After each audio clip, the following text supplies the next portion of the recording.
unsan mo ina, unsan mo lana, unsan pitsaha mo balik, si Jesus ni ining kalibutan. Ina ang Biblia, ultimo gani ang anak sa tao, wala mahibalo kung gano'n sa asa puso ang kalibutan. So wala magtahong na ito mga igsoon, kinsa mga igsoon, wala'y magtahong sa tuwa.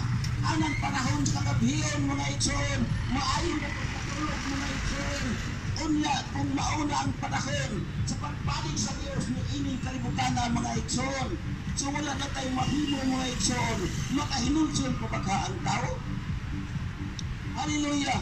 So importante mga igsoon, sa unsang kalawasan, sa unsang paagi mga igsoon, nga ang tao mga igsoon na makaadto sa kang Jesus Christ gumikan sa paghinulsol o sa pagbautismo mga igsoon. Hallelujah! Padayon ko sa pagbasa.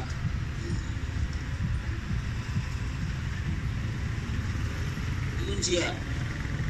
Tungod ni ini, sa inyong pagpanlakaw himuha nga akong mga tinunan ang tanang katawhan sa tibuok kalibutan. Unyagi sila sa ngalan sa amahan, sa anak, sa ngalan sa amahan, sa tanan nga akong gisugo kaninyo o hinumdumi ako mag-uban kaninyo sa kanunay hantod sa kalibutan. Hallelujah!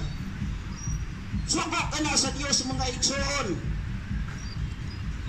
nga ang tao mga igsoon kinahanglan magpabautismo mga igsoon, maghinulson ngadto sa mga sala mga igsoon.